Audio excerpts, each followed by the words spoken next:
Okay, it's time now for a look at the French papers. With us is Catalan. We're going to start with this anti-independence movement in Barcelona.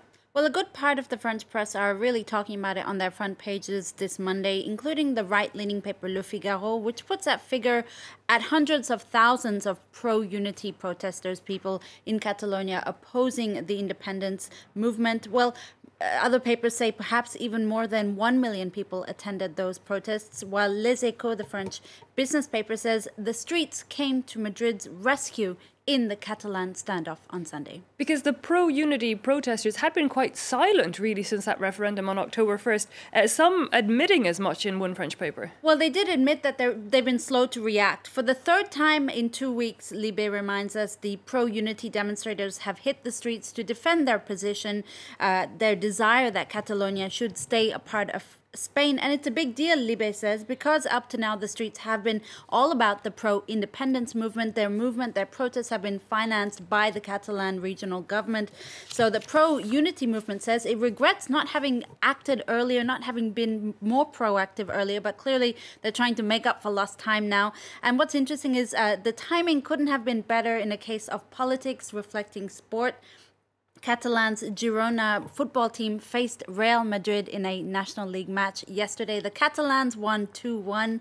It was a very particular victory, Le Parisien says, against a very tense political crisis. In this headline that says, just a football match, or sort of, kind of, nearly. Indeed, a lot of the supporters we saw going into it really hoping it could have focused on the game and not politics. But let's turn our attentions here in France. There was protests also this weekend on a very different matter. It was against sexual harassment, really bringing this social media campaign onto the streets. That's right. That's exactly it. The Me Too campaign, the Balance ton port campaign that really hit the streets of France yesterday. And Libération is talking about it on their front page. What they've done is they've investigated sexual harassment in all sectors of the workplace. Of course, this started with Harvey Weinstein and Hollywood, but it has spiraled into a global movement. Libération is looking at cases of sexual harassment in the workplace, in the finance sector, police, hospitals, the media, and is looking at what it calls the French code of silence around sexual harassment.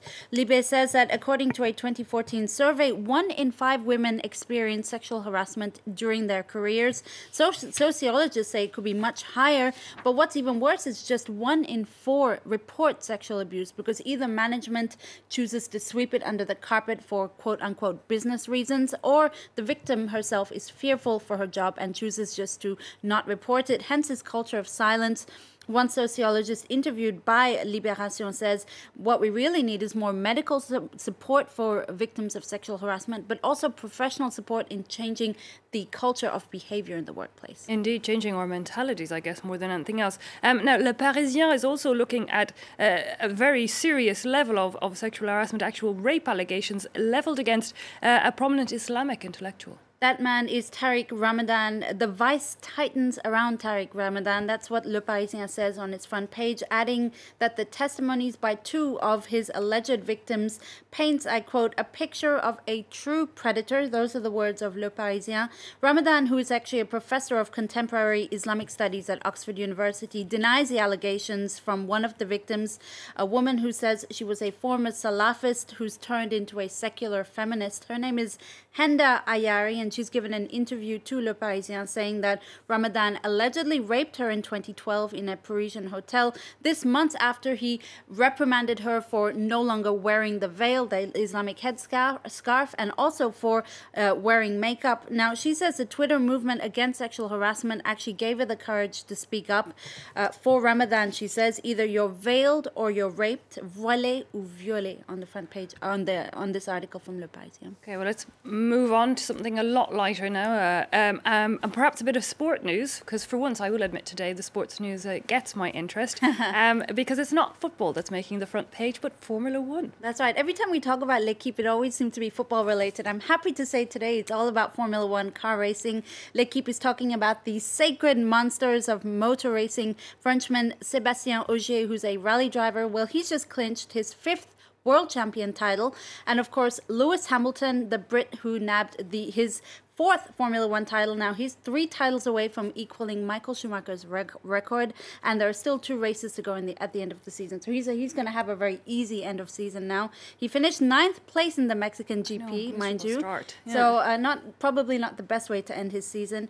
But he's a world champion nonetheless after a season blessed by the gods. That's what Le Figaro says, adding that it's also one in which he's demonstrated incredible talent and success. Okay, giving him credit where credit is due, I guess. But let's stick with the Parisian. There's another article that's caught your attention about a new concept cafe here in France that you believe is going to be quite a hit. Yes, I think it could be a hit. It's quite interesting. It's a trend. It's called the anti-café that allows you to come in, have coffee, tea, snacks, anything that's non-alcoholic.